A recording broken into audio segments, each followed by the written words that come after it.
بسم الله الرحمن الرحيم السلام عليكم ورحمة الله وبركاته مدحوينها جمهورية سوماليلاند مدن موسى بيحي عبدي agaasimaha guud ee wasaaradda caafimaadka Dr. Adna Aadan xubnaha halkan ka jooga ururka caafimaadka dhaqaatiirta Soomaaliland ee Mareykanka iyo dhammaan ka soo qaybgalayaasha kala duwan ee ka socda jaamacadaha iyo waaxaha wasaaradda caafimaadka ardayda u yimiday in muddo 2 cisho halkan lagu lafaguro oo laga wada hadlo sidii adeeg bixinta caafimaadka tayadeeda kor lagu qaadi lahaa dhamaantiin aad baan salaameynaa inta kadib waxaan rabaa in maadaama aynu ka hadlayno oo shir caafimaad la fadhiyo inaan ku horeeyo inaan si guud xaaladda xanuunka COVID-19 ee dalkan ku horeeyo warbixin kooban bishan maanta 29ka waxa la baaray dad 5200 qof ku dhow waxa laga helay 22 qof waxa u dhimatay 3 qof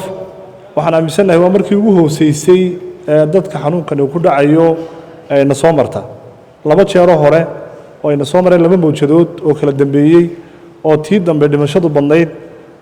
waxa ay nagu dhacay culays dhaqaale culays maskaxeed iyo nafo badan oo xanuunkaas u galaaftay laakiin ilaahay mahadi hadda aynu joogno waynu ladanahay waxaynu ku jirnaana waqtigeena ugu wanaagsaneyn taa macnaheedu maaha waa la isdhiganayaa saddex qodob baa asaasi ah oo mar walba in la joogteeyo naga go'an tahay waanu mahad celinayaa dhakhtarkii halkan barnaamijka xiriirinayay inuu xasuusiyay inaynu mar walba arrimihii wacyigelinta caafimaadka la xiriiray gaar ahaan xanuunka oo ah afsaabka iyo kala fogaanshaha iyo qofku inuu ka warhayo mar walba xaaladiisa caafimaadka labo wasaaraddu waxay joogteysay oo la tayeeyay dhammaan shaybaadhada qaranka ee ku yaala gobollada degmooyinka waana halka xogta aanu ka helno aananu kala socono isbeddelka uu samaynayo xanuunku sidoo kale waxaanu aad u xoojinay la socodka dhaqdhaqaaqa dadka dalka gudihiisa soo gelaya kuwa ka baxaya oo labadaba caafimaadkooda la hubiyo lana daba socdo si aynu xilli hore u ogaano xanuunku inuu mar labaad uu fidayo waxa u dambeeya oo adduunkuna ku naaloonaya waa tallaalka oo run ahaantii wasaaradda caafimaadku aanu hawl weyn ka galnay hadda waxa socda wejigii labaad ee tallaalka wejigan labaad waxa aanu dalka gaarsiinay 30,000 oo tallaal ilaa imika waxa la tallaalay 13,935 ah shaqaalaha caafimaadka iyo shaqaalaha kale ee jooga muxuu ahaa furinaha kala duwan waxa kale oo la tallaalay 11,137 qof oo ah dadka da'da ah isugeyn waxa la tallaalay 25,027 qof waxaanu filaynaa in inta hadhay oo ilaa 10,000 oo kala aanu insha Allah taala shanta cisho soo socota gaari doono waa wareegii labaad waxa noo qorshaysan in talaalka aynu dadaalka aynu ku jirno aynu joogteeno waxaanu mahad celinayaa madaxweynaha Jamhuuriyadda Soomaaliland oo qorshaha talaalka qayb ahaan xoog badan saaray qaran ahaan waxaynu bilownay tallaabo ahayd isku tashi oo xukuumaduna ay ku bixinayso dhaqaale ganacsatadana laga qaaday dhaqaale oo qorshu ahaa in lacag $3 milyan aynu gelino talaalka milyankii horeeyay xukuumaddu way shubtay waxaanu mahad celinayaa waxaanu ku jirnaa raacdadii iyo soo iibintii waad ogtihiin adduunka culayska xanuunku keenay qayb waxa ka ah in wadamadii sameeyay talaalku iyo kuwii dhaqaalaha lahaa ay safka hore ay joogaan oo ay iyagu lacagtii la diyaar yihiin qaarkoodna ay wejigii koobaad ee cilmi baaristaba ay si carbuun sii dhigteen marka waxaan u mahad celinayaa Dr. Madar oo si gaar ah arinta ugu xiriirinay oo ka codsanay saaxa maadaama ay yihiin dhakhaatiir Mareykana oo leh xiriidho wanaagsan la hay'adaha caalamiga iyo kambaniyada inay qayb ka noqdaan soo helidda halkii laga soo iibin lahaa talaalka waana ku rajo qabnaa in dhawaana aanu markaa feeskii saddexaad la bilaabo si guud wasaaradda caafimaadku qaranka waxay uga mas'uul tahay dejinta siyaasadaha istiraatiijiyadaha iyo barnaamijyada lagu horumarinayo caafimaadka ama ha noqoto in kor loo qaado adeegga caafimaadka oo sida barnaamijkan oo kale iyo labo in adeegga caafimaadka la gaarsiiyo dhammaan dalka maanta dalka waxa ka shaqeeya xarumo caafimaad oo heerar kala duwan ah oo 400 kor u dhaafay oo intooda badan ay muxuu ahaa ka socdaan shaqooyin laga maarmaan u ah helidda caafimaadka sidoo kale waxa naga go'an in caafimaadka dalka aanu kor u qaadno tayadiisa oo heerarka kala duwan iyo in muwaadin walba halka uu joogo ka heli karo caafimaad uu ka heli karo adeeg hufan sidoo kalena uu dhaqaale suuragal ah oo awoodiisa iyo jeebkiisa la jaan qaadaysaba uu ku heli karo waxaan rabaa halkan aan uga mahad celiyo naftood horayaasha ah dhakhaatiirta oo takhasusad kala duwan leh ama ha noqdaan dhakhaatiir ama ha noqdaan kalkaaliyayaal ama ha noqdaan umulisooyin ama ha yeeshaan takhasus kale oo run ahaantii xilli walba iyo saacad walba u heegan in ay u adeegaan dalkooda ugu adeegaan si naf hornimo ah inay waqtigooda iyo naftooda ay geliyaan sidii ay u badbaadin lahaayeen nolosha muwaadiniinteenna oo aan si gaara rabo inaan ugu mahad celiyo dadaalkii weynaa ay ka galeen intaynu ku jirnay xanuunkan covid-19 iyaga oo la daaladhacaya culaysyada kale ee ay ku hayaan xanuunada kale waxa kale oon ogsoonahay in dhakhaatiirtaasi iyo xirfadlayaasha caafimaadku ay mar kasta u baahan yihiin in la qiimeeyo loo diyaariyo qalabka ay u baahan yihiin la siiyo tababar iyo takhasusaad ay la jaan qaadayo isbedelada xanuunada adduunka iyo kuwa dalkeennaba waxaa kaloo sanadihii u dambeeyey wasaaradda caafimaadku ay xoogga saartay in takhasusaadka ama dibadda loo diro ama gudaha dalka jaamacadaha jira ee muxuu ahaa ay ka mid yihiin jaamacadda hargeysa burco camuud golis france fanon iyo qaar kaleba in kow la hagaajiyo tayadii waxbarashada oo lagu bilaabo manhajkii oo la qiimeeyo macalinka bixinaya muxuu ahaa adeegga waxbarashada oo la qiimeeyo agabkooda sidoo kalena la tayeeyo nidaamka imtixaan qaadista kadibna wasaaradda caafimaadku ay u diyaariso inay fursad u helaan dhakhaatiirta ka soo baxa jaamacadahaasi inay ku shaqo bartaan ama ay ku tababartaan cisbitaallada kala duwan ee dalka oo ay ugu weyn yihiin cisbitaalka boorama ka hargeysa iyo ka burciyo ka berbera iyo kuwa kale gobollada dalka ku yaalla si dhakhaatiirtu ay u helaan aqoon iyo xirfad shiilan oo marka shaqada loo sii daayo ay dalka adeeg dhaqsaa u siin karaan arintaasaanu joogteynay waxa kale oo wasaaradda caafimaadku ay ku dadaashay inay sidoo kale qiimeyso dhammaan jaamacadaha iyo macaahidda kala duwan ee ay ka soo baxaan xirfadlayaasha caafimaadku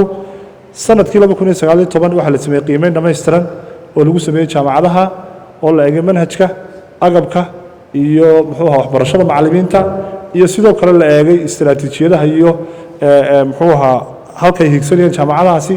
waananu qiimeyntaana go-aanaanu ku gaarnay laakiin go-aanka ugu muhiimsan waxay ahayd in jaamacad walba la qiimeeyo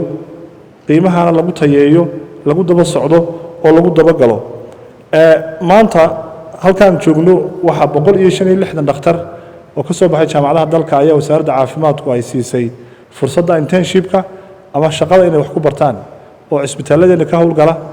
oo wasaaradda caafimaadku ay siisaa mushaharkooda oo wasaaradda caafimaadku ay macallimiinta tababaraya ay mushaharka siisaa taasi markay dhameeyaanna waxa xiga in ay u gudbaan heerkii labaad oo ah in hay-addeenii qaran ee qaabilsanayd laysanka ama siinaysa ogolaanshaha shaqada oo ah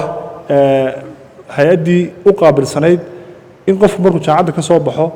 ee uu tababarka dhammaysto haddana hubinaysa qofkan inuu yahay qof ku habboon inuu adeegga uu sheeganayo iyo takhasuskiisa uu ku howlgalo taasaa haddana sugayso oo iyadna muxuu ahaa heer labaada waxaasoo tallaabo waxaan u samaynaynaa inaanu hubinno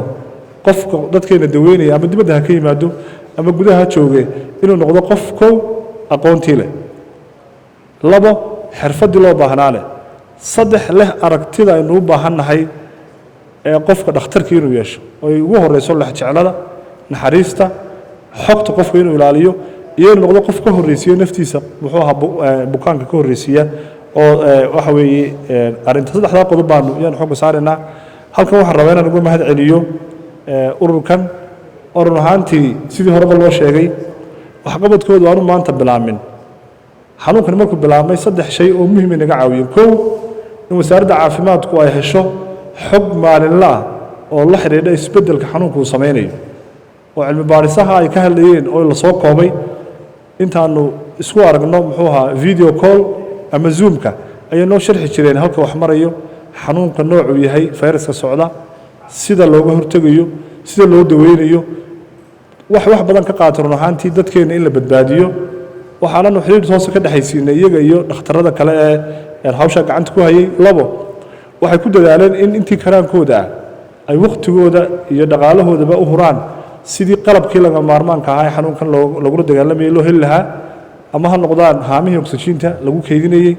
ama ha noqdaan oxygen dhaliye loo isticmaalay in lagu badbaadiyo bukaanada ama ha noqoto hawlo kale oo ay hawshani ka mid tahay run ahaantii waxay aad iyo aad qayb ugu haayeen xanuunka la dagaalankiisii waan u mahad celinaynaa waxaanu aaminsannahay waa halka rabo qofka muwaadinka inuu gaadho naftiisa inuu ku filaado reerkiisa ku filaado haddana uu qarankiisa iyo u soo gudbo waxa kaloo ku hambalyeynaya innaga isku imaatinkeenu iyo isa sheegashadeenu waa dhalasho laakiin dadku markay xirfadda iyo aqoontu isku keento waxay keenaysaa inay markaa is yeeshaan qof jooga saylac iyo mid jooga laascanood ay walaala noqdaan waana taan isleeyahay arrimaha lagaga bixi karo qabyaaladda in dadku isku doondoontaan inta is ogol iyo inta isku muxuu ahaa isku aqoonta ugu dambeyntii waxaan rabaa bulshada inaan u sheego in tallaalkii uu jiro 5 cisho dambana uu socon doono waxaan ka codsanaa dadka da'da ah iyo dadka kale ee qaatay wareegii koobaad ee rabeen inay kalabaad qaataan baynu u furan yahay ugu dambeyntii in loo hoggaansamo muxuu ahaa fariimihii caafimaadka waxaan kusoo gabagabeynayaa mahadnaq gaara waxaan u jeedinayaa madaxweynaha jamhuuriyadda somalilan oo run ahaantii u dhega nugul wasaaradda caafimaadka xanuunkani markuu bilaabmay socdaalkii ugu horreeyey aynu ku tagnay madaarka madaxweynuhuna raacay si loo eego bal nidaamkaan u dejinnay dadka imanaya sida loo hubinayo markii ku xigtayna wuxuu magacaabay guddi qaran oo ka hortagga iyo la dagaalanka iyo ka falcelinta muxuu ahaa xanuunkaasa ilaa maanta oo aynu ku jirno heerarkii u dambeeyey aynu ku hadlana tallaalka marnaba madaxweynuhu wasaaradda caafimaadku wixii ay u baahato talo iyo tusaale iyo dhaqaalaha si gaar ula garab taagan yahay madaxweyne maanta halkan timidana wuxuu muujinayaa inay naga go'an tahay dhammaanteenba inaynu dhiirigelinno qof walba oo muwaadina iyo urur walba iyo cid walba oo danaynaysa inay dalkeeda iyo dadkeeda wax u qabato